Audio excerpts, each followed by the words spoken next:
Natá de los Caballeros es un corregimiento y ciudad cabecera del distrito de Natá. Nuestros pueblos del interior guardan mucha historia de lo que fuimos. En el rostro de su gente vemos claramente los rasgos de aquellos que le antecedieron. Aproximándonos a los 500 años de fundación, nos hemos detenido en Natá de los Caballeros, la ciudad que fue fundada por los españoles en el litoral pacífico después de Panamá. Hoy es la ciudad cabecera del corregimiento y del distrito de Natá, ubicados en la provincia de Coclé. Bañada por el río Grande y por el río Chico, esta ciudad del litoral pacífico fue considerada el granero del reino de tierra firme por las riquezas y bondades de su naturaleza. Hay que llegar a Natá y admirar su templo, construido hace 500 años. Una muestra de arte colonial. Se debe visitar el Parque Arqueológico El Caño para quedarnos inmersos en sus paisajes que dejan volar la imaginación y nos permiten ser parte de una historia escrita desde siempre. Bienvenidos, mi nombre es Farik Salazo y soy historiadora. Estoy aquí en la ciudad de Natá celebrando los 499 años de su fundación. Y hoy tendremos un programa sobre el Natá colonial en el que nos acompañarán la doctora Guillermina Itzel de Gracia, el doctor Orlando Hernández y el arquitecto Raúl Murillo. Empezamos hoy aquí en la plaza conversando con la doctora Guillermina sobre la misma fundación de Natá, sobre el papel que nos dice que Natá se fundó un 20 de mayo. Cuéntanos sobre esta acta de fundación, ¿por qué es importante? El acta de fundación es el documento que convierte a una ciudad formalmente en ciudad. En el caso de Natá colonial contamos con dos transcripciones de esa acta de fundación. Una que se encuentra en el Archivo General de Indias de 1588 y otra que reposa en el Archivo General de Bogotá de 1724. Ese documento histórico que legalizaba la fundación de la ciudad era escrito por un escribano público. Era uno de los primeros funcionarios que tenía la ciudad, porque la ciudad también tenía alcalde, tenía regidores, y todo eso quedaba contemplado en el acta de fundación. Esa acta de fundación que confirma ese nacimiento de Natá como ciudad colonial. Y cuéntame, porque como sabemos y vimos en un programa hace un año, pues este poblado era un poblado muy importante de la época precolombina, un poblado indígena con muchísimas personas, con una cultura, con unas casas, con un paisaje urbano. ¿Cómo se transforma un poblado indígena en un poblado español? ¿Qué pasó en esa transformación? Cuéntanos, por favor, un poquito. Entre 1521 y 1522 hay una gran transformación en donde estamos ubicados actualmente. Hay evidencia efectivamente que aquí en esta región había población antes de la llegada de los españoles, mucho antes de que llegaran los españoles y se establecieran aquí, es decir, hay evidencia de poblamiento continuo de hace 1500 años. Es Gaspar de Espinosa, como pudieron ver en la estatua en este parque donde estamos, que se queda a residir aquí durante un año para poder verificar si era efectivo poder crear un poblado aquí. Los escritos de Gaspar de Espinosa que han llegado hasta nuestros días por los archivos redactan ese primer momento, cómo era esta descripción, un poblado bueno, que tenía salinas, que tenía dos ríos, no olvidemos el río Chico, no olvidemos el río Grande, que estaban muy cerca del poblado y que permitían esa subsistencia, pero también había esa población indígena. ¿Qué es lo que hacen los españoles para transformar un poblado indígena en un poblado español? ¿Cuáles son los ritos, digamos, de transformación imperial que convierten a Natá en una ciudad entonces española? Los ritos son interesantes, es convertir en ese poblado, esa estructura organizativa que tenía ese cacicazgo, en una nueva estructura organizativa, comenzando por la distribución del espacio. Esto que vemos aquí es la plaza, pero atrás estaba la iglesia y al lado está el cabildo. O sea, eran los tres poderes de esa ciudad colonial que todavía existen en Natá, o sea, esa parte colonial de una ciudad damero, donde las calles salían desde aquí con ciertas dimensiones, con ciertas distancias, para poder organizar ese espacio alrededor, las casas alrededores, que se le daba a los vecinos que iban a estar, teniendo presente que el vecino en ese momento era un hombre con su familia. Entonces en Natá, ese mayo de 1522, se ubicaron 45 vecinos que fueron encargados de comenzar esa nueva ciudad, comenzar la vida de esa nueva ciudad. Entonces se cambia una geografía urbana por otra, se pone una plaza, se pone una iglesia, que es la autoridad religiosa, y se pone la autoridad civil, que es el cabildo, o lo que llamamos hoy la alcaldía, ¿no? La autoridad local. Y esos son, y después una distribución urbana dándole a las personas más importantes, que son los vecinos, como dice la doctora, un espacio entre esta ciudad. Pero ¿quién trabajaba para ellos? ¿Cómo se organiza esta sociedad colonial? Esa sociedad colonial se organizaba, comienza con ese pequeño diríamos, ese gran mestizaje que se da en ese momento, que serían los indígenas encomendados. Cada vecino tenía a su servicio indígenas en encomienda, que eran los encargados de la agricultura, del diseño de la construcción de la ciudad. Bueno, poco adelante, ya para 1529 comienzan a incorporarse los negros. Hay uno de los primeros documentos que ya se piden trasladar población negra a Natá para seguir creando esa ciudad mestiza. Pero no solo mestiza desde el punto de vista biológico, Marixa, sino también desde el punto de vista cultural. Aquí hay un sincretismo. En la ciudad era el lugar más importante para poder evangelizar, para poder dominar el territorio, y esa fue una de las funciones de Natá. Desde aquí se hacían las expediciones, no hasta Centroamérica, sino hasta Sudamérica. Natá era un punto estratégico para esas expediciones. Cuéntanos, ¿qué función jugaba la ciudad de Natá en ese primer Panamá hispano colonial? Muy buena pregunta. Natá tuvo la función, y como bien quedaba señalada en ese documento que hablábamos al principio, el acta de fundación, de ayudar a que Panamá, la ciudad que se había fundado 2 años anteriores, surgiera. ¿Cómo podía hacer eso? Natá tenía los llanos, tenía la agricultura, ya habían evidencias de una ciudad o de un territorio donde se consumía mucho maíz, y permitía desde aquí llevar esa producción hasta la ciudad de Panamá primero, y después de Nombre de Dios, y después Portobelo, ¿no? Natá fue como una ciudad granero, pero también permitió que se introdujeran nuevos productos, como el ganado. En estos llanos, desde el Chirú hasta Agua Dulce, hasta la actual Agua Dulce, era una planicie que permitía esa introducción de nuevos productos. Entonces, granero por el maíz y por el ganado, entonces eran los dos grandes productos. Claro. ¿Y qué papel jugaban las salinas? Las salinas permitían conservar el ganado, conservar la carne del ganado. Así que también dentro del territorio de Natá, que ocupó Natá, que iba desde el Chirú hasta lo que sería, de lo que hoy ahorita es Chirú, de Antón, hasta lo que sería Agua Dulce, sería como el territorio que abarcaría lo que sería la ciudad de Natá en ese momento. Porque en el acta de fundación también queda descrito ese territorio, cuál serían el territorio que tenía que componer esa ciudad, ¿no? Pero también las poblaciones que había en ese territorio. Se mencionan cacicazgos como París, Tabasará, Urracá, todos esos cacicazgos o caciques quedan ya registrados en el acta de fundación. ¿Cuál es la relación de un pueblo como Natá con esa categoría legal, que es una categoría legal de pueblo español, con los otros poblados que hay alrededor? ¿Cómo se da esas jerarquías urbanas y cuál es la relación entre ellos? Cuéntanos un poquito.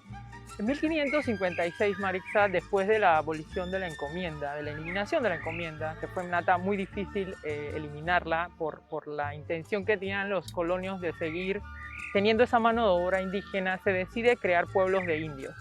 Estos pueblos que iban a agrupar... ¿Qué son pueblos de indios? Son pueblos que agrupaban a poblaciones indígenas que muchas veces se habían ido a las montañas o que venían de otros lugares y que se ubicaban en un solo lugar. Se ubicaban en un solo lugar y estaban administrados por frailes, en su mayoría a veces dominicos, ¿no? Que administraban el pueblo y que permitían tener esa jerarquía que tú bien señalas y esa división, un pueblo indígena, un pueblo colonial. En el caso de Natá es muy interesante porque a partir de 1556, que se elimina la encomienda, 1558, que se crean 3 pueblos de indios a su alrededor, que era Olá, Penonomé y Parita, que son pueblos efectivamente indígenas. O sea, todos tenían dentro de esa dominación la jerarquía de Natá. Por eso Natá era la gobernación, la alcaldía de toda esa región. Y eso nos recuerda que ese Panamá indígena era muchísimo más grande de lo que pensamos, porque muchos poblados que pensamos españoles eran españoles en el sentido que estaban bajo la ley y la corona española, pero eran poblaciones indígenas que habían sido evangelizadas, se habían convertido a la cristiandad, pero en realidad la población indígena era muchísimo más grande. Nosotros a veces pensamos que es solamente la que estaba fuera de las fronteras españolas, y en realidad era muchísimo más grande, y claramente La provincia de Coclé es un ejemplo de esto, ¿verdad? Exactamente, claramente Penonomé y la formación de sus pueblos, ¿no? De sus pueblos coloniales, que tienen que ver mucho con esas reducciones de poblaciones indígenas que tenían como ese centro Anatá, ¿no? Que les permitía seguir esa dominación y esa expansión. Es interesante porque Natá también funcionó como frontera de la conquista de Veraguas, de la gobernación de Veraguas, y es conocido las problemáticas que hubo con cacicazgos como el cacique Urracán, que siempre tuvo se fue muy reacio hacia esa dominación española.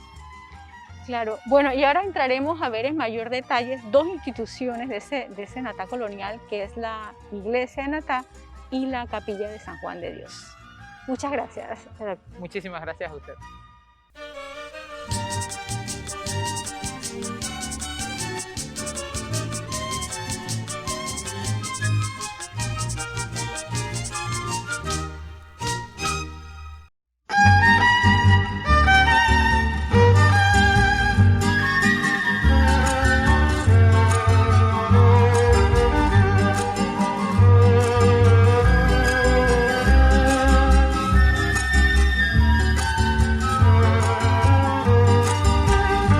Mi nombre es Mildred Vega, soy guía de turismo del Parque Arqueológico El Caño.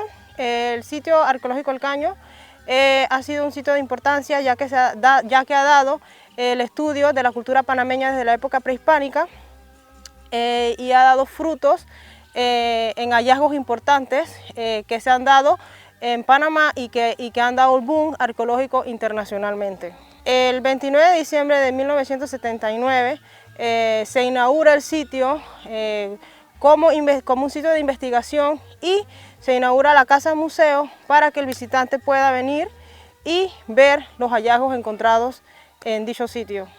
Bueno, el papel de la doctora Reina Torres de Araúz fue un papel importante, ya que gracias a ella se crea el parque arqueológico como tal, y en donde se empiezan los estudios de la arqueología panameña para así poder comprender la cultura prehispánica de aquella época. Con la nueva investigación de la doctora Julia Mayo se puede ver que había una sociedad estratificada en donde las personas de alto estatus eran enterradas en un sitio y las personas de clase media en otro lugar. Con los nuevos hallazgos pues se descubren 7 tumbas de caciques, todas enterradas sobre un mismo círculo, pues. Se habla de un cacique con mayor rango, ya que se le encuentra muchísimo material orfebre. En este caso se le encuentran 4 pectorales, al igual que se le encuentra una de las piedras preciosas, como es la esmeralda. Ese alineamiento de piedras conocido comúnmente como monolito, en el parque arqueológico se tenían 2, que eran las columnas basálticas y las columnas talladas. Con representaciones humanas. Estas piedras se cree que fueron traídas de 3 puntos, fueron traídas de Cerro Negrita en Penonomé, Cerro Iglesia en Agua Dulce y Los Picachos en Olá. Más bien se usaron para hacer rituales funerarios, en los cuales al llegar el cacique ya embalsamado con su ajuar puesto y envuelto en telas, entraban por una calzada en donde se hacían los rituales funerarios, mientras que la familia tomaba veneno de pez globo mezclado en algún tipo de bebida. Algunos esclavos, sirvientes y guerreros eran sacrificados, en los cuales se les ataba la columna para así poder degollarlos o desmembrarlos para poder morir y así acompañar al cacique a su viaje al inframundo o al más allá. Mi recomendación sería pues venir a visitar el sitio, interesarse por la arqueología o antropología, ya que aquí podrás ver, en el caso de la casa museo, podrás ver los nuevos hallazgos encontrados por la doctora Julia Mayo o las excavaciones antiguas que se dieron por la doctora Reina Torres de Araúz, donde se encuentran 2 tipos de entierros, que son los entierros primarios y los entierros secundarios. También pues recomendaría pues a los estudiantes interesarse más por el sitio, ya que aquí podrán ver los diferentes rituales funerarios que se daban desde la época prehispánica para que se hagan las nuevas investigaciones que están por venir.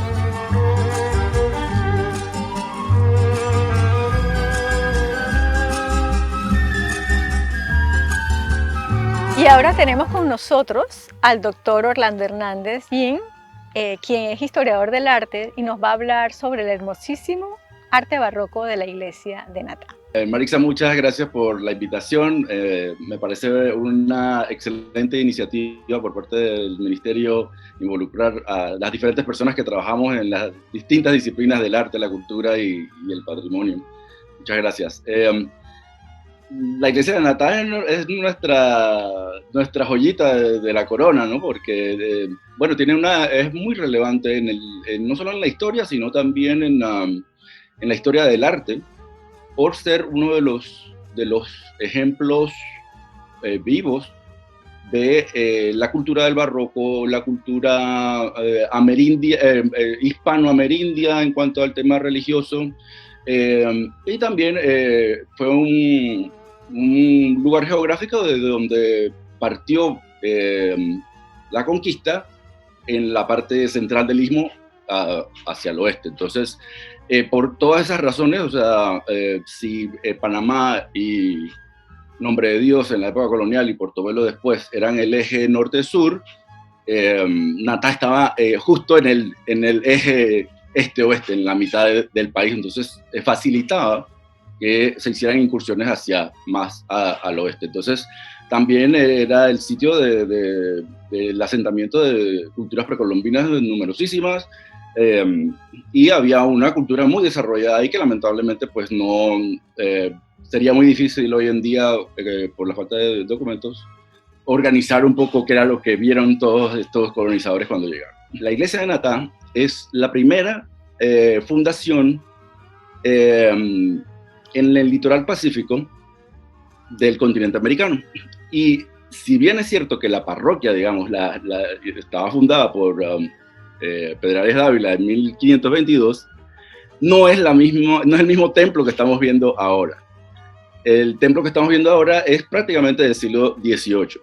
Originalmente me imagino que, como ocurrió en Panamá Viejo, la primera edificación de la parroquia era en madera y obviamente pues con el tiempo fueron cambiando las metodologías de la arquitectura. El vocabulario estilístico, digamos, el vocabulario visual que predomina durante el siglo XVII mayormente es el barroco. El barroco está asociado a Italia, está asociado también muy íntimamente con la orden jesuita. Cuéntanos, para el público que nos está viendo, ¿qué es el barroco? El barroco es un estilo artístico cuyas características, entre otras, está las decoraciones y ornamentaciones profusas, usualmente de temas vegetales, de temas florales. Es muy colorido también, lleva muchos toques de oro, es muy teatral, incorpora mucho balance también, es muy simétrico en ambos lados de la composición de las decoraciones. Trata de también tener una narrativa dramática, pues se lleva muy bien con los temas eucarísticos, bíblicos, etc. Entonces, también busca darle una forma física a los temas divinos. Ahora cuénteme un poquito sobre el barroco natariego. Te voy a decir que en Panamá es como todo, bueno, Panamá está... Como estamos en la cintura de las Américas, siempre se repiten un poco los patrones, hasta en el mundo precolombino ocurre, pero ese es otro tema, de que agarramos un poquito de aquí y un poquito de allá. Predominantemente, ya los altares, el estilo de los altares que vemos, o de la mayoría de los altares de Natá, son de un barroco ya tardío. Y hay otros que ya son neoclásicos propiamente dicho, como el altar mayor. El altar mayor es posterior a todos los demás. Lo más probable es que el original se haya perdido de alguna manera y haya sido reemplazado por este neoclásico, que es mucho más desornamentado, es mucho más sobrio, etc. Los estilos que se ven, pero todos estos estilos también tienen regionalismos que se practican en diferentes latitudes de las Américas.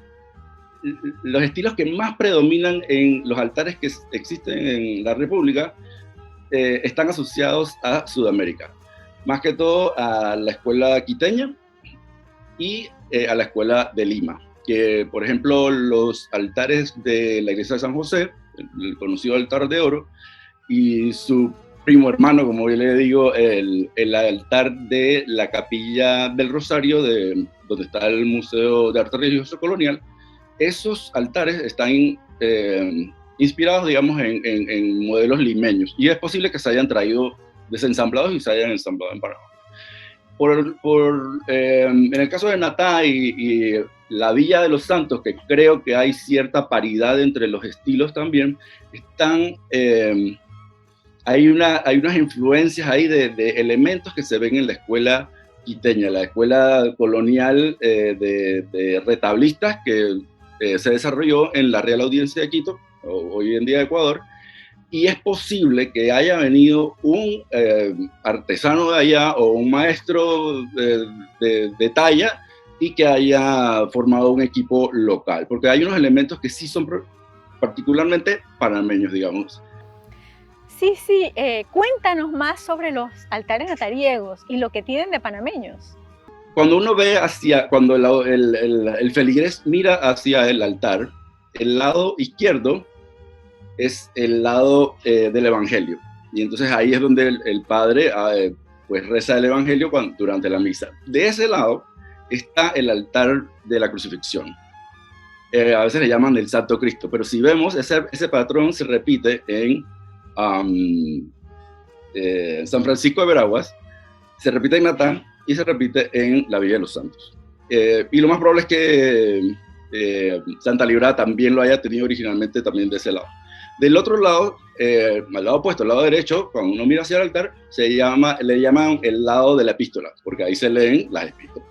De ese lado, generalmente, está colocado el altar de la Inmaculada. Y esos dos son una característica que siempre ocurre en estas iglesias coloniales. Capaz eran un mismo esfuerzo misionero, ¿no?, que se estaba dando para catequizar a todas estas poblaciones y tener eso también, ese centro cultural que era la iglesia. Lo que predomina en estos dos altares, en Natá, y que se repite de alguna manera en la Villa de los Santos, es que el estilo, tienen columnas salomónicas. Las columnas salomónicas son columnas que se entorchan helicoidalmente, que son muy difíciles de tallar, porque el artesano tiene que ser muy bueno para lograr esa simetría. El estilo que se da en Panamá es un baldaquino. El baldaquino es como un pequeño templito de 4 columnas y con una mini cúpula y un techo cuadrado. Entonces, es como un dosel, le podemos llamar. Bajo el dosel, sobre una peana, que es la base, está la figura de la Inmaculada del lado de la epístola y la crucifixión en el lado del Evangelio. Sobre ese baldaquino hay un arco, y ese arco es muy sencillo, la verdad, son tablas, pero tienen unos relieves de querubines que adornan ese espacio. Y sobre el arco también hay otros elementos calados que hacen como una roseta, pues unos pétalos alrededor de ese, la superficie superior de ese arco. La estructura esa del arco está sostenida por también otras columnas salomónicas más grandes, y entonces ya debajo de eso está el banco mismo del altar, que está hecho de calicanto, como si eso está permanente ahí, y por encima tiene los revestimientos de madera que generalmente eran pintados y a veces también eran tallados. La espalda, digamos, de ambos altares también está tallada con unos relieves muy, muy llanos, pero muy, muy profusos también. En el caso del santo de la crucifixión, son vides y pámpanos, obviamente haciendo referencia al vino como la sangre de Jesús. Y aunque son, digamos, no muy profundos, la composición es muy cargada y es muy complicada. o sea, el barroco no busca hacer las cosas de manera sencilla, el barroco siempre busca hacer las cosas más arriba, más elocuentes, más lujosas. Entonces, en Panamá lo que abundaba era la madera, entonces es natural, pero que se use mucho la madera en estos altares. El historiador Alfredo Castillero Calvo lo menciona en sus libros, o sea, venían naves cargadas de manos y cabezas de santos para hacer los santos de vestir. Y esos santos todavía los usan en iglesias panameñas como también la Villa y los Santos. La Villa y la Natal están hermanados, porque si tienen la oportunidad, los que nos ven y nos escuchan, de ir a ambas localidades, a ambas iglesias, se van a dar cuenta de las similitudes que hay entre los altares que acabo de mencionar. ¿Qué te puedo decir además de eso? Bueno, una de las cosas más interesantes que también ocurre y que también evidencia la influencia quiteña es que la Inmaculada, que se representa en Natá, que es maravillosa y está en necesidad de conservación urgente, la Inmaculada alada, la Virgen del Apocalipsis, que también le llaman la bailarina, y este tipo de escultura, o esta escultura misma, pues, y quien la hizo famosa fue el famoso Bernardo de Legarda, que es uno de los maestros más importantes del barroco quiteño. Esa imagen fue tan poderosa porque era ver a la Virgen en el momento, pues, del libro de las Revelaciones, es la visión del quinto sello donde ven a la mujer, donde San Juan ve a la mujer vestida de sol, con la luna bajo sus pies, alada, con alas de águila, tratando de escapar del dragón que es el diablo, es Satanás. Y ese es uno de los altares más bonitos de la República, porque primero que todo está casi completo. Y dime, ¿qué hubiera sentido un feligrés al ver a la Virgen en esa época? La atmósfera de la iglesia per se ya era una cosa muy poderosa. Con decirte que esta iglesia es del siglo XVIII, 300 años después, hizo a mí me provocó la misma impresión y por eso quedé estudiando todas estas cosas. Es un aura de misterio, de espiritualidad, de conexión con lo divino. Es un lugar especial. Hay gente que le da un poco de temor, hay gente que le mueve el alma también por el tema de que ahí es donde uno se comunica con Dios, le pide lo que uno necesita, le llora cuando uno tiene una pena, o sea, celebra cuando uno tiene un hijo. Es una cosa muy poderosa. Entonces, para esa época, y si nos damos cuenta, Natá es muy especial también porque es una iglesia muy grande.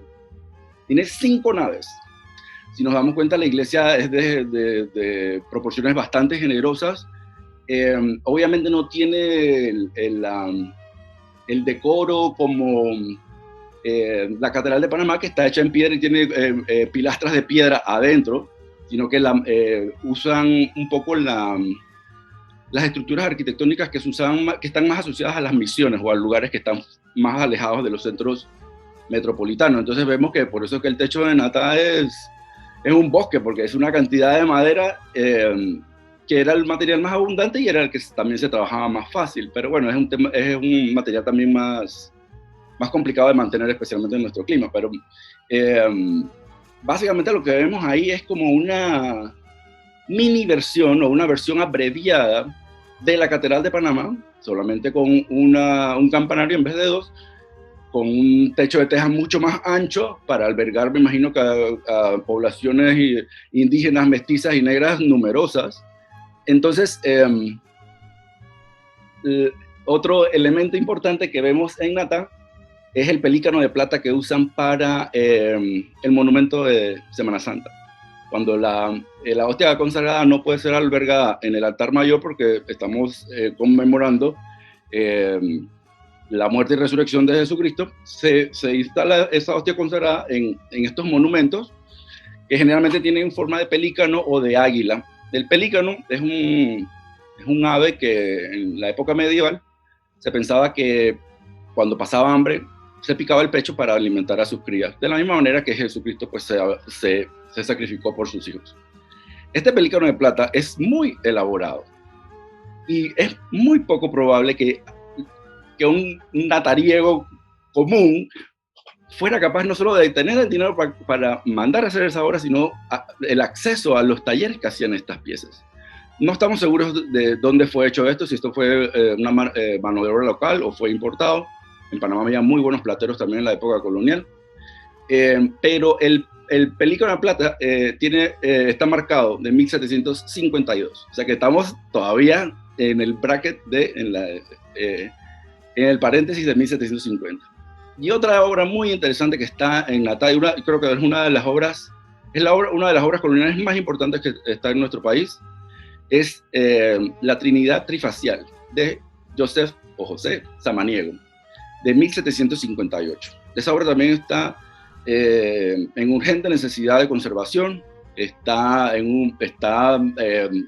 tiene temas de la superficie pictórica, de la capa pictórica y temas físicos importantes que hay que ponerle atención pronto, y ojalá que se pueda hacer con la mano de obra que se necesita para estos casos especiales.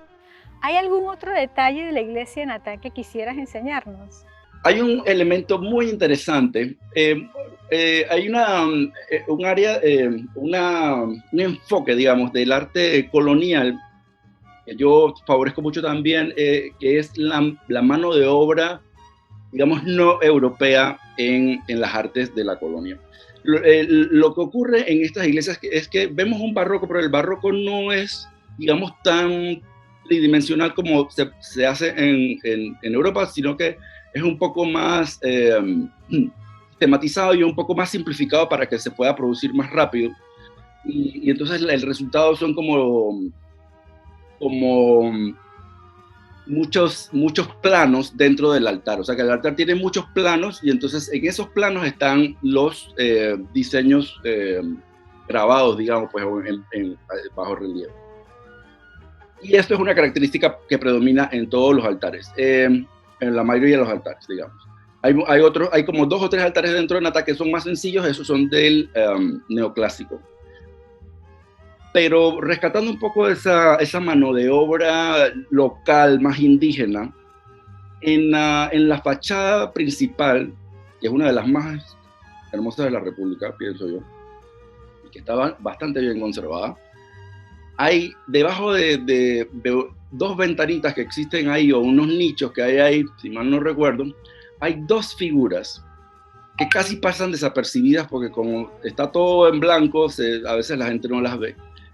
Son unas figuras, son 2 caras con lo que parece un penacho de plumas encima, abierto. Está muy simplificado, está muy hecho un poco de una manera pues un poco rústica, aunque la fachada está muy bien terminada y tiene esas curvas lobuladas que son características también de la arquitectura jesuita. Y bueno, pero también tenemos que contemplar que Natá también tenía una población bastante indígena, entonces es casi imposible que cuando un artista o cuando un ser humano haga algo, no deje su huella personal ahí. Entonces, de alguna manera, pues, aunque son motivos que también se dan en Europa para decorar, le llaman grotescos, o figuras exóticas de bárbaros y cosas que ilustran, son para decorar. Pero pudieron haber sido otra cosa, pudieron haber sido unas flores, pudieron haber sido querubines, pero escogieron una figura que parece indígena. ¿Qué tan especiales y qué tan son esas conchas de nácar en las torres? ¿Hay otros lugares de América que hacen eso, que tienen ese tipo de decoración? Creo, y tendría que revisar, creo que en algún lugar de Canarias quizás lo hayan hecho, pero es casi que te puedo decir que es muy panameño. Y te digo, los altares y la descripción que te di de esos altares no ocurre en ningún otro lado de la América hispana. Muchísimas gracias, doctor Orlando, por acompañarnos desde Texas y por compartir con nosotros todo su conocimiento sobre la historia de la iglesia de Natá. Muchas gracias, Marisa, y a todos una invitación a que pasen por Natá y que se detengan a ver los altares, lean lo que dicen los altares y disfruten un poco de nuestra historia y nuestra herencia hispana y católica en este caso. Muchas gracias.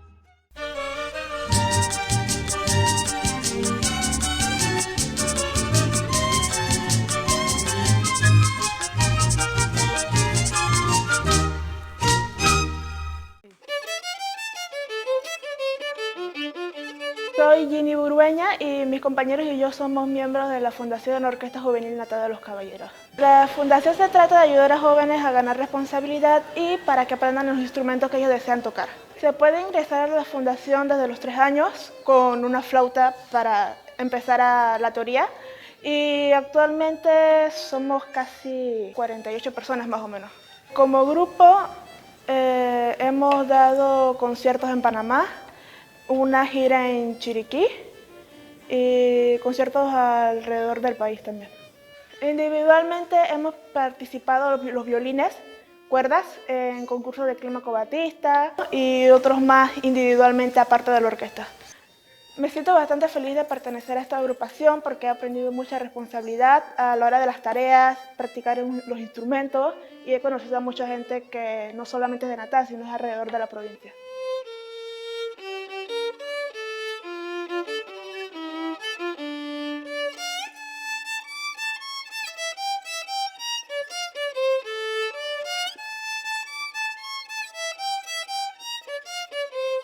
Y ahora tenemos el gusto de tener con nosotros al arquitecto Raúl Murillo, quien estuvo a cargo de restaurar esta hermosísima capilla de San Juan de Dios. Arquitecto Murillo, gracias por estar con nosotros, bienvenido. Muchas gracias a ustedes. Bueno, cuéntanos un poquito, primero que todo, ¿qué había aquí?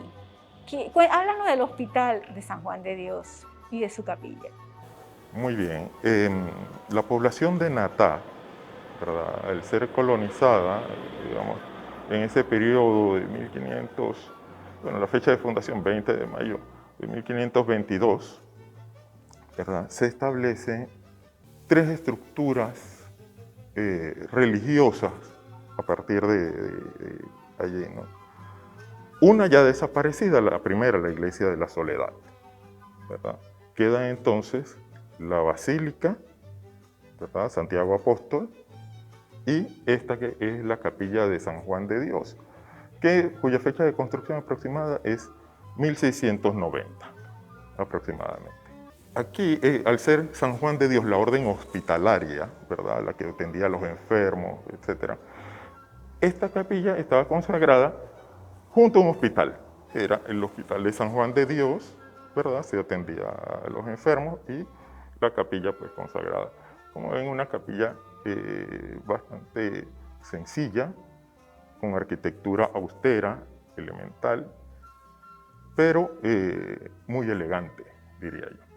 Sí. Claro que sí. Y antes de entrar en la capilla, hablemos del hospital que ya no está, que era parte de la capilla del Hospital de San Juan de Dios. ¿Cuál es la importancia de ese hospital para la historia de Panamá?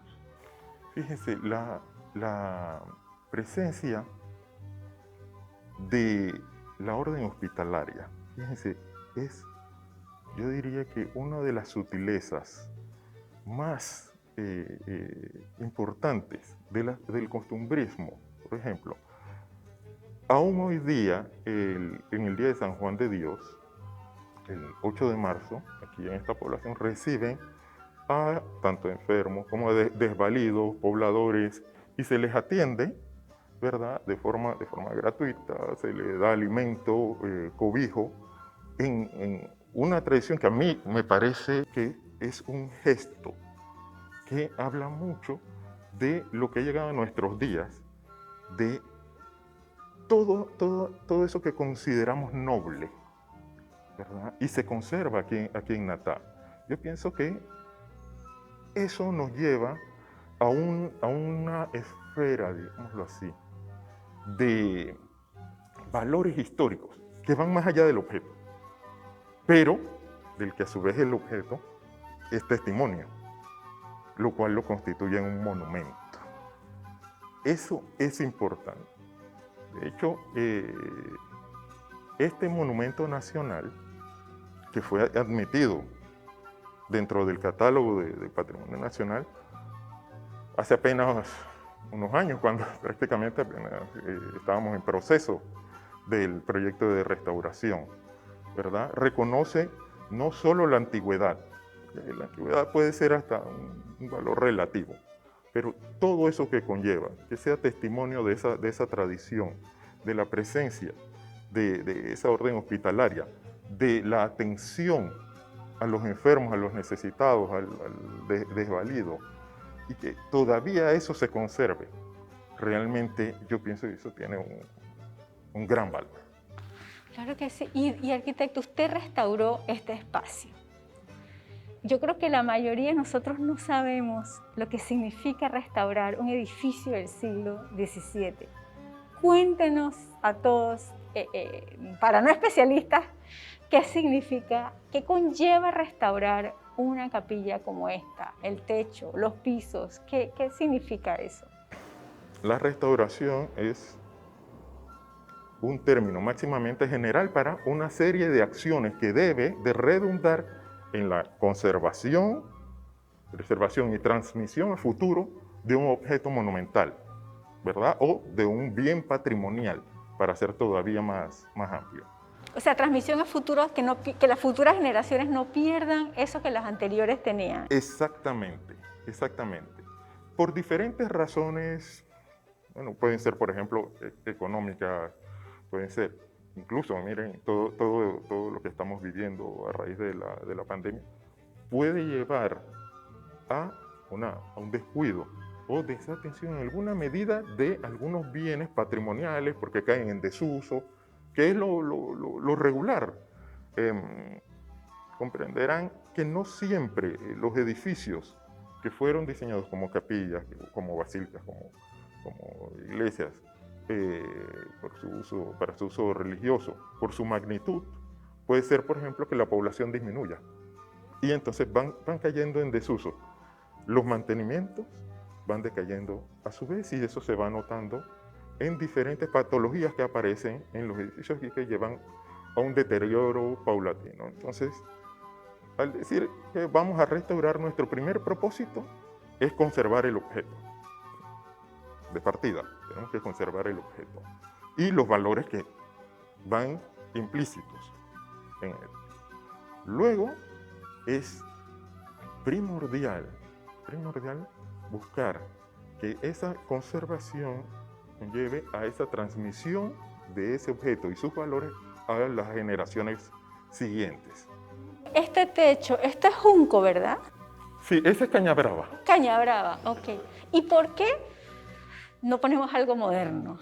¿Por qué no ponemos un cielo raso así bien bonito? ¿Por qué poner la caña brava? Aquí, en particular en el caso de la capilla de San Juan de Dios, cuando la encontramos en lo que los restauradores llamamos el estado actual, es decir, el momento en que, por ejemplo, yo la conocí, la vi por primera vez, estaba desocupada, con el techo deteriorado, rendijas, faltaban tejas, etc. Nos encontramos con una curiosidad, que en lugar de la técnica tradicional de par y tiras de madera que sostenían la teja, en lugar de la tira de madera tenía caña brava, espaciada en haces regularmente de 3 o 4 cañas, espacio, 3 o 4 cañas. Eso me pareció no solamente curioso, sino realmente estéticamente potente. El hecho de que se usara un material que abunda aquí en la región, que tiene propiedades que son muy conocidas en la arquitectura tradicional panameña, en lo vernacular, era realmente en sí mismo un valor a conservar. Luego está la técnica. La técnica también pasa a ser parte del bien patrimonial. O sea, está el objeto y la técnica como conocimiento ancestral que lo hizo realidad. Quisimos entonces preservar eso también, seguir utilizando la caña brava y de hecho acentuarla y involucrando siempre a los pobladores. Conseguimos no solamente la donación de uno de los vecinos de la ciudad, sino que los mismos pobladores se organizaran para seleccionarla, traerla, procesarla, que fuese también un contratista del área para todo el procesado, instalación. Se preserva entonces el objeto, el bien patrimonial, la técnica con la que fue construido y, lo más importante, se involucra a la población, que en el fondo es la que ha hecho esto realidad y es además a quien debe servir el objeto. Quiero mencionar, antes de que se me pase, porque con relación a este asunto de cómo se involucra la población,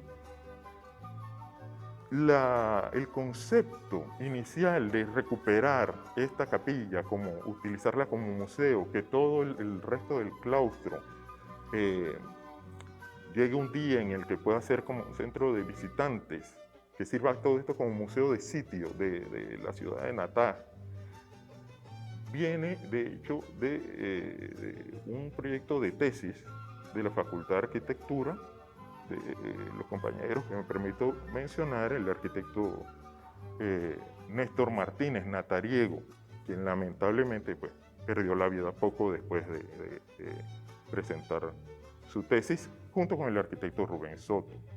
Entonces ya ellos habían dejado plasmada la intención, ¿verdad? Y habían reconocido el potencial que luego la Fundación Natá, siglo XXI, pues se ha empeñado en llevar adelante, fundación creada, formada por natariegos e hijos de natariegos, que son el motor detrás de todo este esfuerzo que yo me considero un colaborador de todo el esfuerzo pues, de los natariegos, que es lo que nos ha permitido llevar esto a la realidad y además seguir conservándolo a lo largo de los años. Entonces, este techo de Cañabrava realmente son nuestras raíces, es la identidad. Realmente hay un lugar donde uno puede encontrar esa transmisión de generación tras generación, técnica, materiales de la región. Exactamente, porque sabemos además que era un material que se usaba, de hecho, en la región de forma prehispánica, anterior incluso a lo colonial, y aquí lo hemos combinado con una estructura de madera de tipo parinudillo. Eso sí es colonial estrictamente, ¿verdad? Y que es lo que regularmente uno encuentra en este tipo de arquitectura religiosa, ¿verdad? Así que todo se ha hecho, se eligió pues también madera, y tratamos de conseguir aquí en las proximidades de la región, involucrar siempre a los pobladores, recuperar las técnicas. Uno de los mayores problemas que tiene nuestro país es que las técnicas tradicionales han sido suplantadas con mucha facilidad por técnicas contemporáneas, para buscar facilidades, por materiales modernos. Eso es normal en términos evolutivos en cualquier sociedad, pero a la hora de restaurar, de conservar el patrimonio, no puede ser solamente el objeto o una imitación del objeto. Tiene que ser auténtico y parte de esa autenticidad está en las técnicas que lo llevan a cabo. No, qué hermoso. Y bueno, para terminar, si nos puede decir muy cortito, muy brevemente, sé que el otro elemento en ser restaurado fue el piso. Este piso sencillo de ladrillo. Si nos puede decir algo muy cortito. Sí, muy brevemente. Esencialmente se usó el mismo diseño que se encontró en sitio, simplemente se renovó por un material, digamos, de mejor cocido, ¿verdad? Pero tiene las mismas dimensiones del anterior, la misma modulación, se respetó todo eso, incluso el color arcilloso, ¿verdad? Para tratar de mantenernos dentro de lo que originalmente se utilizó. Y sin embargo que fuese funcional a su vez, ¿no? Un piso que por lo menos se puede transitar y recorrer sin el desgaste, pues digamos, de la arcilla que no está bien cocida en ocasiones, o que simplemente no es necesariamente apta para los usos actuales. Muchas gracias, arquitecto Murillo, por acompañarnos y por compartir todo su conocimiento con nosotros. Y gracias a ustedes por acompañarnos hoy en este especial sobre el Natá colonial.